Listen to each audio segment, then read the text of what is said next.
আসসালামু আলাইকুম। আজকে আমরা আবার চলে আসছি আমাদের নাহার আপুর কাছে। ফিহাজের আজকে ওপেনিং হয়েছে, শুভ উদ্বোধন। এটা হচ্ছে জেদ্দা পার্কে।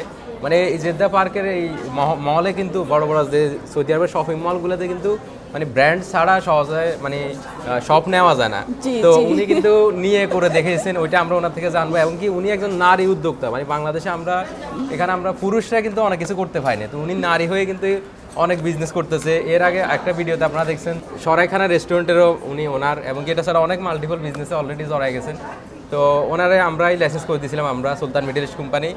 আর ওভারঅল ওনার থেকে আমরা ওনার যে জার্নিটা, সফলতার জার্নিটা একটু শুনবো ওনার থেকে। উনি কোথা থেকে শুরু করলেন, ফিহাজ সম্পর্কে একটু বলেন, এটা লোকেশনটা কোথায় বর্তমানে? আসসালামু আলাইকুম, আমি কামরুন নাহার, ওনার অ্যান্ড ডিজাইনার ফিহাজ আবায়া। এটা হচ্ছে জেদ্দা পার্কে, আমাদের শপ নাম্বার হচ্ছে 74, ফার্স্ট ফ্লোরে। এটা হচ্ছে আবায়া শপ। আমার মেইন বিজনেসে আবায়া। আমি 12 বছর থেকে বাংলাদেশে আবায়ার বিজনেস করে আসছি। বাংলাদেশের মোহাম্মদপুর নবোদয় হাউজিংয়ে আমার শপ লোকেশন। ওখানে আমার অনলাইন এবং অফলাইন দুটোই আছে। পুরো বাংলাদেশে আমরা ডেলিভারি করে থাকি। তো এটা করতে করতে করতে আমার মধ্যে একটা কাজ করেছে যে ফিহাজ, আমাদের আবায়ার এত চাহিদা, আমাদের ডিজাইন, আমাদের ফেব্রিক কাস্টমাররা এত পছন্দ করে, তো এটা শুধু বাংলাদেশের গণ্ডিতে কেন আমি থাকব।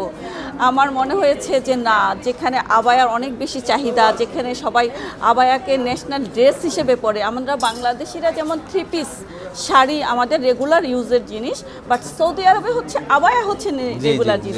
তো যার কারণে আমার মনে হয়েছে যে এখানে আমার আবায়ার একটা ভালো মার্কেট আছে। তা আমি শুরু করেছি এখানে চিন্তা করা যে আমি আবায়া দিয়ে শুরু করব। অনেকেই আমাকে বলেছে যে সৌদি আরব যাবা, আবায়ার বিজনেস করবা, হাজার হাজার আবায়ার বিজনেস। আমি বলছি না, আমি আবায়া দিয়ে শুরু করব। তো আমার কখনোই মনে হয়নি আমি কপিলের আন্ডারে বিজনেস করব। আমার মনে হয়েছে আমার বিজনেসের ওনার আমি নিজে থাকব। এই চিন্তা থেকে আমি আস্তে আস্তে যোগাযোগ করতে করতে আমি সুলতান ভাইয়ের সাথে পরিচয় হয়, হৃদয় ভাইয়ের সাথে। আমি অনেক খোঁজ খবর নেওয়ার পরে আমি অথেন্টিকভাবে আমার মনে হয়েছে হৃদয় ভাই বেস্ট। মাই ওপিনিয়ন, তার সার্ভিস অনুযায়ী আমার মনে হয়েছে ভাইয়া বেস্ট।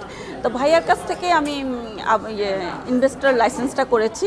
আলহামদুলিল্লাহ ভাইয়া আমাকে অনেক হেল্প করেছে, ভাইয়ার টিমও অনেক হেল্প করেছে।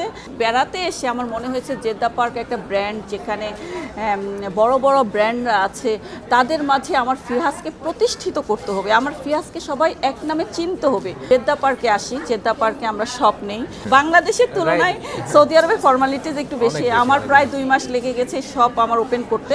এই ইন দ্য মিন টাইম আমি করেছি যে বসে থাকবো 2 মাস। ভাইয়া অলরেডি একটা ভিডিও দিয়েছে আমাদের সোলেমানিয়াতে। আমরা বাংলাদেশি হোটেল করেছি সরাইখানার পাশে। আমরা আবার শুরু করছি ফিহাজ ফ্রুটস অ্যান্ড ভেজিটেবল। আপু কিন্তু মানে বাংলাদেশে যারা নারী উদ্যোক্তা, আপনাদের জন্য মানে যুগান্তকারী এক মোটিভেশন। আপনারা চাইলে মানে আপু যেভাবে শুরু করতেছে, মানে একটার পর একটা বিজনেস, যে এত সাহসিকতা, মানে ওনার যে সাহসিকতা, এটা অনেকজনকে মোটিভেট করবে। আমি জব করতাম, আমার বেবি হওয়ার পর আমি জব ছেড়ে দিয়েছি। আমি গ্রামীণ ফোনে ছিলাম। জব ছেড়ে দেওয়ার পর আমার মনে হয়েছে আমি কিছু করি।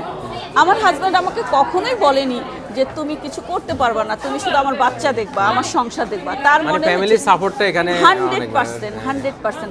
আমার হাজব্যান্ড আমাকে বলেছে তোমার যা মন চায়, তুমি স্বাধীন এই ব্যাপারে।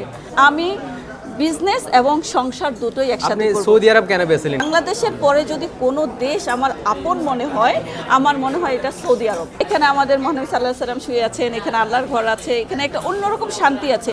আমি একটা মেয়ে, রাতে 2টা 3টা 4টা বাজে আমি ঘুরে বেড়াচ্ছি, বাট আমার মধ্যে কোনো ভয় নেই। এই জন্য সৌদি আরবে আমার বর্তমানে অনেকে আছে ইউরোপ আমেরিকা থেকেও এসে সৌদিতে ইনভেস্ট করতেছে, সৌদিতে থাকতে চাইতেছে। তো ওরা বলতেছে যে ওনাদের ভবিষ্যৎ প্রজন্ম মুসলিম থাকবে কিনা ওটার গ্যারান্টি নাই। এক্স্যাক্টলি মেইন পয়েন্ট আপনি বলছেন যে আমি অন্য দেশে যাব, আমি ইউরোপ আমেরিকায় যাব, কিন্তু আমার পরবর্তী প্রজন্ম আসলে তারা মুসলিম থাকবে কিনা। ওরা মানে ফিউচারের কথা চিন্তা করে, কিন্তু এটার পরও যে আর ফিউচার আছে, যে আলটিমেট আখিরাত যেন আলটিমেট ফিউচার, ওইটা অনেকে মাথায় ঢোকে না, মানে দুনিয়াবি ফিউচার আর কি। তো এটা আর কি আমি আসলে দুনিয়া এবং আখিরাত দুইটা চিন্তা করে এটা ডিসিশন নিয়েছি, যাতে আমার বাচ্চারা একটা ভালো পরিবেশে বড় হয়, একটা ভালো জায়গায় বড় হয়, তাদের যেন তাদের ধর্মটাকে তারা ধরে রাখতে পারে, যেটা ইউরোপ আমেরিকায় গেলে আমি আমার বাচ্চাদের এই গ্যারান্টিটা দিতে পারবো না। এই কারণে আমার সৌদি আরবে, এই কয়েকটা কারণ মিলে আমার সৌদি আরবকে বেছে নেওয়া। অনেক অনেক ধন্যবাদ আপুকে। আপুর আমরা সফলতা কামনা করি। দোয়া করবেন আপনারা এখন সবাই। কি সবাই দোয়া করবেন অ্যান্ড অবশ্যই আমাদের বাংলাদেশ কমিউনিটি যারা আসবে ওদের জন্য ইনশাআল্লাহ স্পেশাল ডিসকাউন্ট থাকবে। অবশ্যই বাংলাদেশ কমিউনিটির জন্য তো যারা special জেদ্দাতে discount আছেন থাকবে। তারা চাইলে ভিজিট করে যেতে পারেন আবায়া শপ। মোটামুটি Yes. উনি ইউনিক কিছু ডিজাইন নিয়ে আসে, উনি নিজেও একজন কিন্তু ডিজাইনার। আপনারা অবশ্যই পছন্দ করবেন জেদ্দা পার্কের। ফার্স্ট ফ্লোর শপ নং 74। থ্যাংক